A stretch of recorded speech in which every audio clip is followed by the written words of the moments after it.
have just read something very interesting about nanotechnology. Nano what? John, don't you know what nanotechnology is? No. Why should I? Because it makes your life easier. Nanomaterials are all around us. They are advanced materials that are too small to be seen with the naked eye. They are already used in electronics, cosmetics, textiles, medicine and other applications. Oh, okay. Give me some examples. Do you remember your grandma's cell phone? Your dad's old computer? Nanotechnology improves the characteristics of electronic gadgets, but it reduces their weight and their energy cost at the same time. Thus, your mobile and your PC are so much faster and lighter than your dad's old ones. They also have so much bigger memory. We can store so many pictures, songs and videos. Let me tell you about nanomaterials in cosmetics.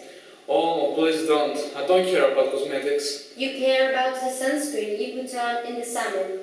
Sunscreens include nanoparticles that reflect and scatter UV light and protect skin against skin cancer. Did you say something about applications in medicine? Nanocarriers are used in medicine in order to deliver the drug to specific parts of our body. This is especially important in treating cancer, since the drugs there are very toxic and you don't want them going around the bloodstream. What about textiles?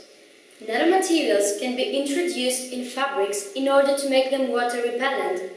Such cloths will never become dirty. Can you imagine your mom never shouting at you again for your dirty t-shirt? Okay, I am convinced. Nanotechnology is important.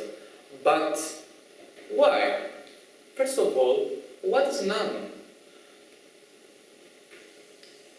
1 nanometer is 1 billionth of a meter. 1 meter is 1 billion nanometers, 1 with 9 zeros behind it. What do you think is the smallest thing you know? A human hair?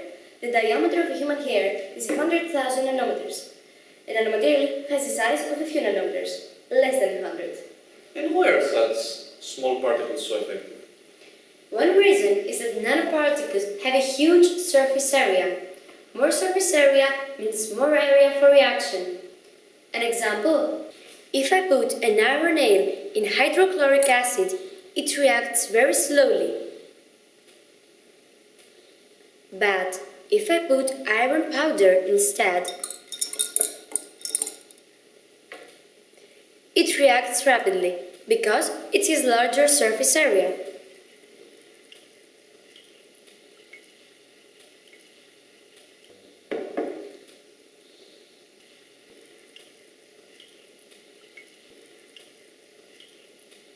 Should we try to get more information from someone who works with this kind of stuff?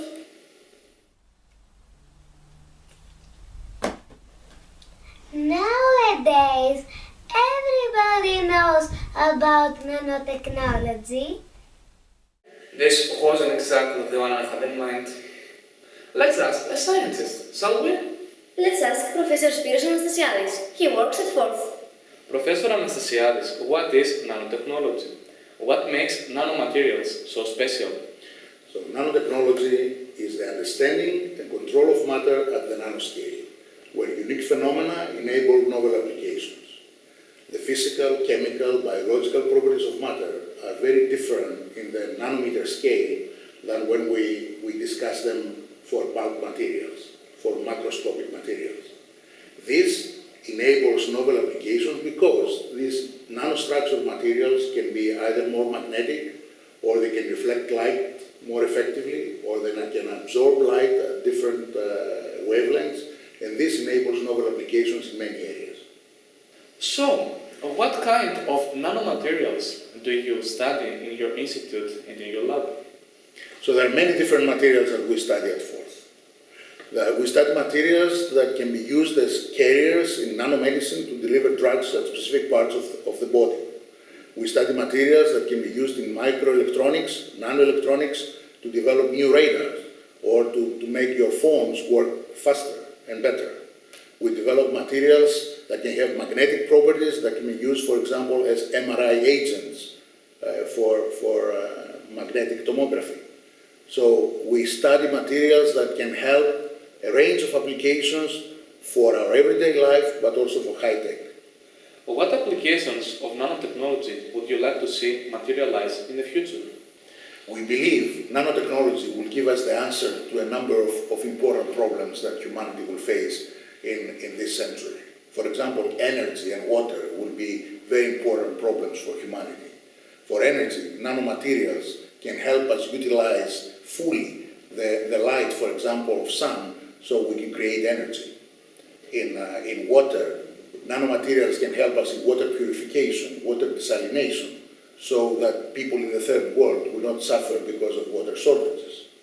At the same time, in health, nanomedicine, nanocarriers can help us either solve the problem of cancer through, for example, specific delivery of drugs, or using, for example, photothermal treatment to create locally, to cure locally cancer.